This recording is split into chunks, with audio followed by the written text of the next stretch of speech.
Hello everyone, আমি দেবযানী। আমার চ্যানেলে আপনাদের অনেক অনেক স্বাগত। আশা করি আপনারা সবাই খুব ভালো আছেন, সুস্থ আছেন। আমরাও খুব ভালো আছি। প্রায় 1.5 মাস পর আমি শিবরাত্রির ব্লগ এডিট করতে বসেছি। তো যাই হোক, 8ই মার্চ মানে শুক্রবার চতুর্দশী তিথি শুরু হচ্ছে সন্ধ্যে 7:59 থেকে। আর কালকে মানে শনিবার বিকেল 5:42 এই চতুর্দশী তিথি ছেড়ে যাবে। শুক্রবার পুরো রাতটায় যেহেতু চতুর্দশী তিথি থাকছে, তাই আমি পুজোটা আজকেই করছি। এখন সন্ধ্যে 7:30 বাজে। এদিকে দেবাশিসের অফিসে মিটিং চলছে, আর আমি রেডি হয়ে ঘুরঘুর করছি কখন ওর মিটিংটা শেষ হবে আর আমরা বাজার করতে বেরোবো। মালয়েশিয়ায় অন্ধকার অনেক দেরিতেই নামে, তাই সন্ধ্যে 7:30 মনে হয় বিকেলবেলা। আমাদের বেরোতে বেরোতে প্রায় 8টাই বেজে গেল। এখন বাড়ির সামনের বাজারটাতেই যাচ্ছি। ওই দুধ আর আদা পেঁয়াজ নিলেই হয়ে যাবে। এখানে যা গরম, তাই দুধটা সকালবেলা এনে রাখলে নিঘাত নষ্ট হয়ে যেত। তাই ভাবলাম পুজো দেওয়ার ঠিক আগেই দুধটা নিয়ে আসবো। এখানে new ginger, old ginger, mango ginger এছাড়াও আরও অনেক ধরনের আদা থাকে, তাই একটু বুঝে শুনে গন্ধ শুকে নিতে হয়। যেই আদাটা নিয়েছিলাম ভালো ছিল, কোনো গন্ধ নেই, বাজে আদা। এক একটা আদার আবার কোনো গন্ধই থাকে না। যাই হোক, আদা তো নেওয়া হলো, এবার কয়েকটা পেঁয়াজ নিয়ে নিই। এখানে কয়েকদিন ধরেই দেখছি পেঁয়াজের ভালো আমদানি নেই। এটা মাঝে মাঝেই হয়, তাই ভালো পেঁয়াজ আসছে না, আবার দামটাও অনেক বেশি। এই ভিলেজ গ্রসারি মাছ, মাংস, শাক সবজি, ফল, দুধ সবই পাওয়া যায়, কিন্তু একটা অদ্ভুত জিনিস কি জানেন? কেক বা বান এই ধরনের কিছুই পাওয়া যায় না। এটা হলো দুধ, দই, চিজ আর ফ্রেশ ক্রিমের সেকশন।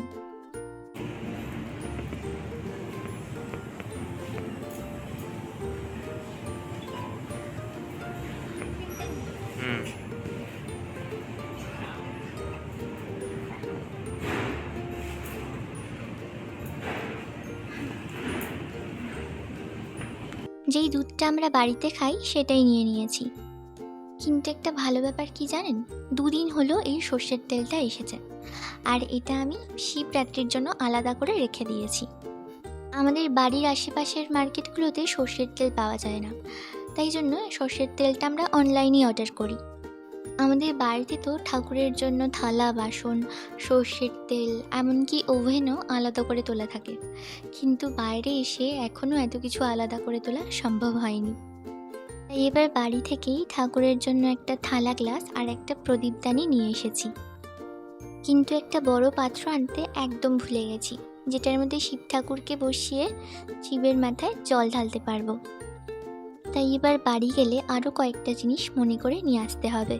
আমি ক্লাস 11 থেকেই শিবরাত্রি করা শুরু করেছি।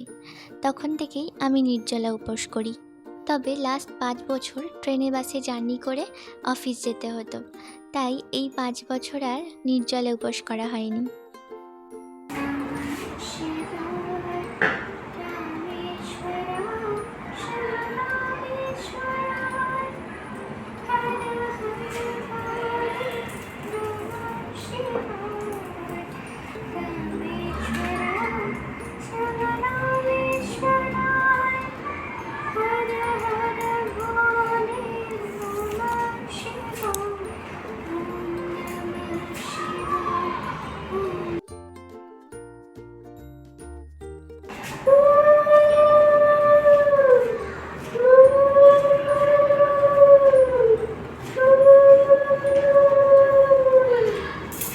আমাদের স্কুলে আর কলেজে আমার অনেক বান্ধবীরাই শিবরাত্রি করত, তাই ওদের সাথে গল্প করতে করতে একটা দিন খাবার না খেয়ে, জল না খেয়ে দিব্যি কাটিয়ে দিতাম।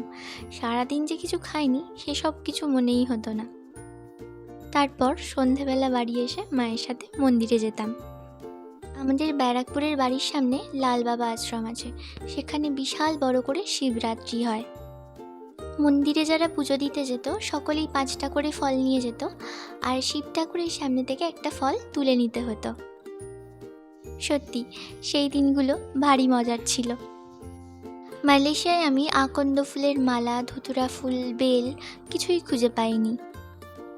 এমনকি আশেপাশে কোনো ফুলের দোকানও নেই। তাই আমার পক্ষে যতটুকু জিনিস জোগাড় করা সম্ভব হয়েছে সেগুলোতেই পুজোটা সারলাম। আশা করি ভোলে বাবা ঠিক বুঝবে। আজকে তো সারাদিন আমি বাড়িতেই ছিলাম, তাই নির্জলে উপোস করতে অতটা অসুবিধে হয়নি। আমার সাবু খেতে খুব একটা ভালো লাগে না, তাই কয়েকটা শসা, কমলা লেবু, আপেল, একটু কাজু আর কিশমিশ নিয়ে নিয়েছি। ব্যাস, এটাই আমার আজকের ডিনার। চলুন আজকের ব্লগটা তাহলে এখানেই শেষ করি। দেখা হবে এবার খুব তাড়াতাড়ি নতুন একটি ব্লগে।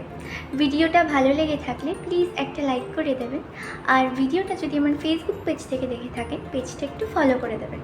সবাই খুব সুস্থ থাকবেন, ভালো থাকবেন, আবার খুব তাড়াতাড়ি দেখা হবে। আজকের জন্য বাই বাই।